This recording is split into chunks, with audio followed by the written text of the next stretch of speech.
My next guest is coming off a really impressive victory last weekend at UFC San Diego, getting it done in the first round over Jason Witt. It's Josh Quinlan joining me here on the program for the very first time. Josh, how are you? I'm doing well, thank you.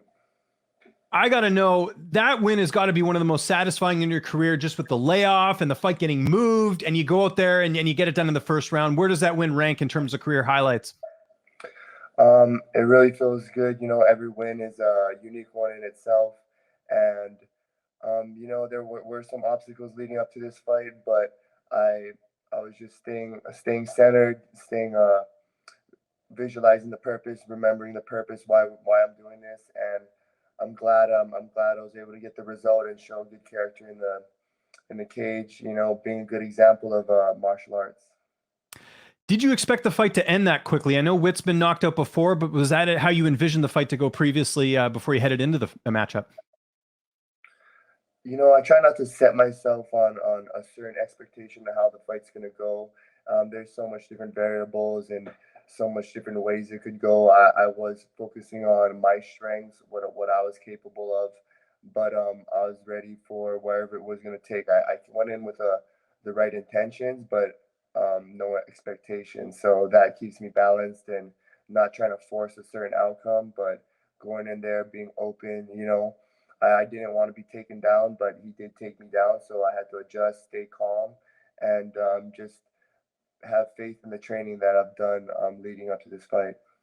I know this sounds weird off a big win like you just got, but is there a bit of weight lifted off your shoulders? I watched your interview heading into the fight with Alex Bahunin, a good buddy of mine, and I know you sort of spoke about what happened on Contender Series with the whole suspension and all that. And you were very apologetic, and I'm sure you got a lot of flack about that. You know how fans can be. To go out there and perform the way you did, and just to get it done in that fashion. Do you feel a bit of weight off your shoulders?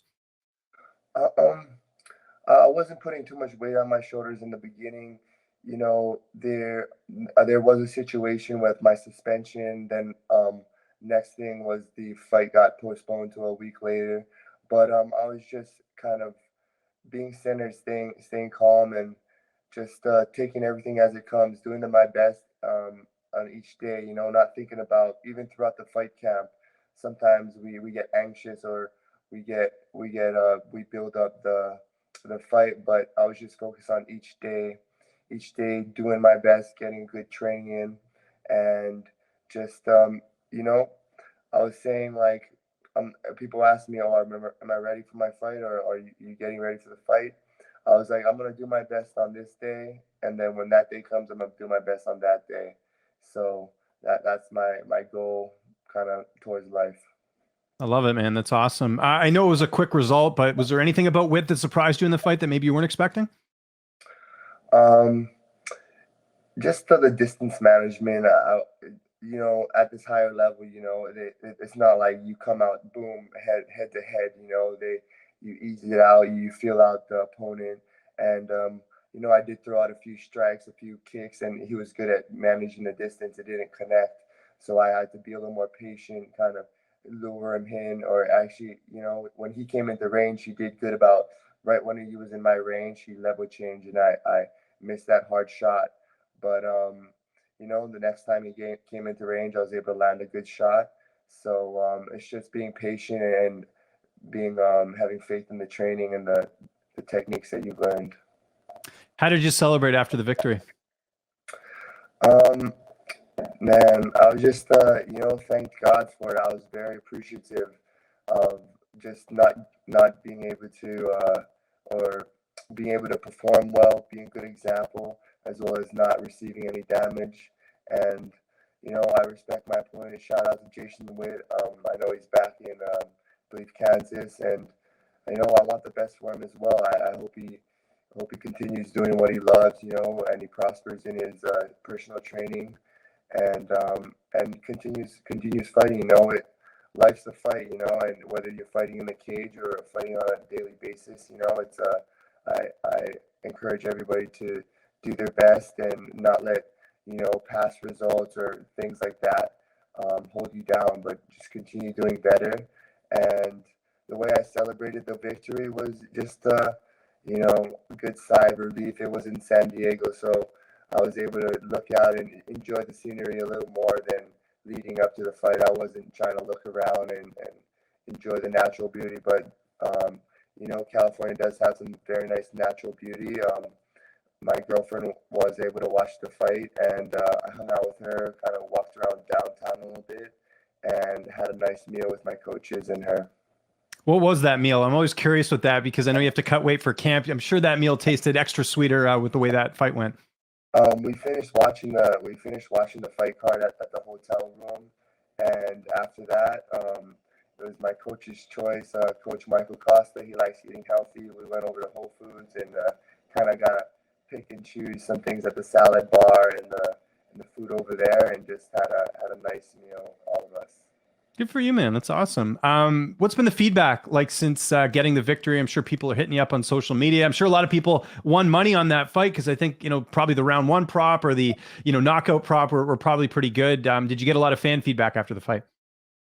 I got a lot of positive feedback, not just on the knockout, but more the control after the knockout. And I'm just glad that's the intention I wanted to do, whether I won or lost the fight. I want to be a good example, show a good character of a martial artist in there, and you know, show a good example of what Jesus Christ showed for us, and just humility and strength as well as humility, and everything went well. I'm glad I was able to show good character, positive feedback, even back home in Hawaii. I was able to, you know, show good example for them, and I'm grateful for the opportunity and the platform to do that. You mentioned watching the rest of the card. What did you think of Chito Vera's head kick knockout win in the main event? That was pretty impressive. Yeah, I did like the main event. It was a great clash of styles. You know, Chito wasn't bouncing around. He wasn't moving around. Very focused, zoned in, and really efficient movements. Dominick Cruz was, you know, getting in his rhythm, doing his footwork, but you know, Chito was able to, you know, figure out that puzzle and catch a nice head kick with Dominick leaning off the center line. And you know, there's risks with every style, and you know, we have to just make adjustments, and sometimes those things happen.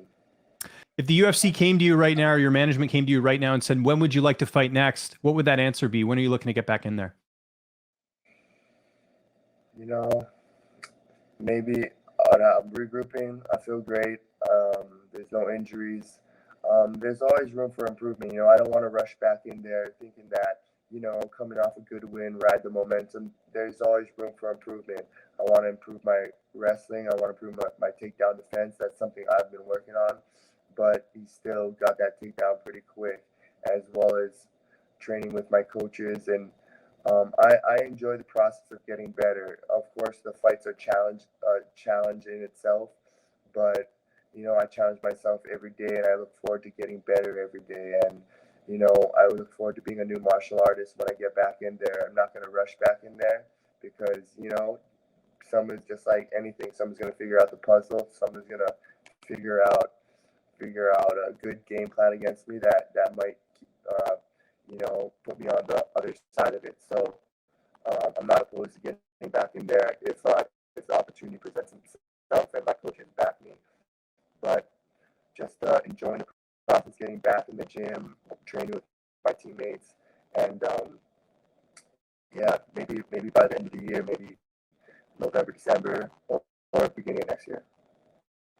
And you don't strike me as the type of guy to call anyone out at all, but is there any fights you're looking at in the division that you think that would be a really fun fight as far as the next opponent?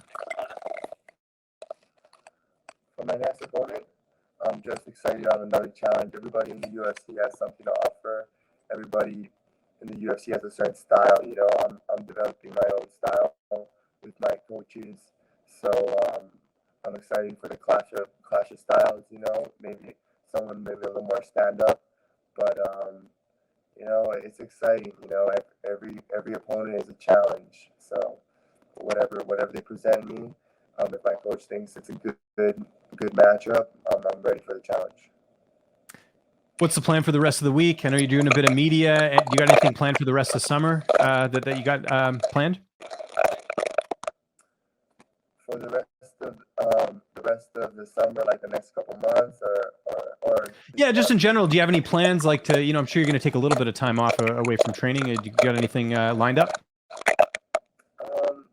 I was thinking about maybe a trip back to Hawaii by the end of the year, just to, give back, relax a little bit, kind of soak in the energy of the island's brain.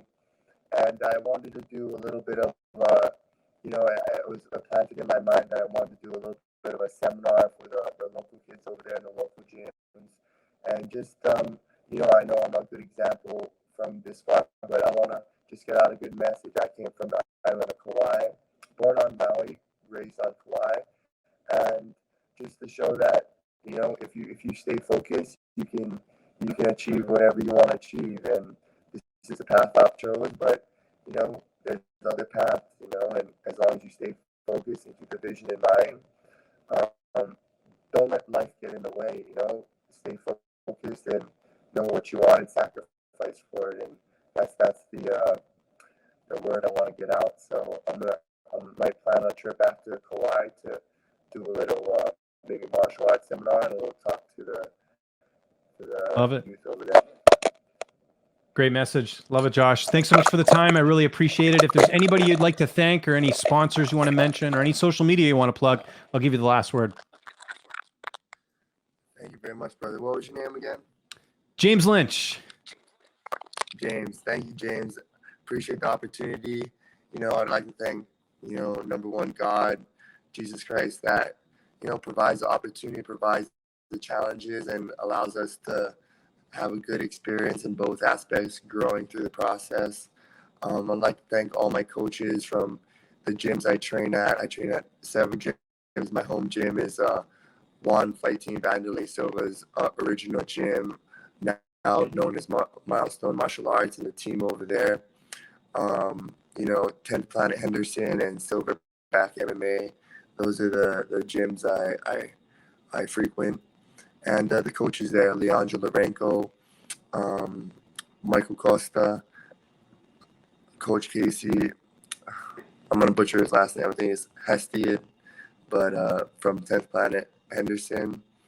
And Coach Steve Pellegrino. Everybody allows me to be a complete martial artist and add something to my game. And I appreciate all the knowledge and techniques they provide me. And all of my teammates as well, just giving me good energy. My coach had a little talk yesterday after Muay Thai class. It was like, it wasn't just my win, it was everybody adding to it. It was my brother being there. It was my coaches being there. It was my teammates giving me the good energy through the training. It's not just me getting in there. It's everybody giving me the support, praying for me, and providing me the good energy and good training. And it's not just a one-man sport, it's a team sport, but one man gets in there. So I have a lot of backing, a lot of support. And my family and friends from Hawaii, as well as my family and friends from Las Vegas and all around the world. Blessings. Make sure to subscribe to the LowKick MMA YouTube channel for all the latest news, event previews, and interviews with some of the biggest stars in MMA.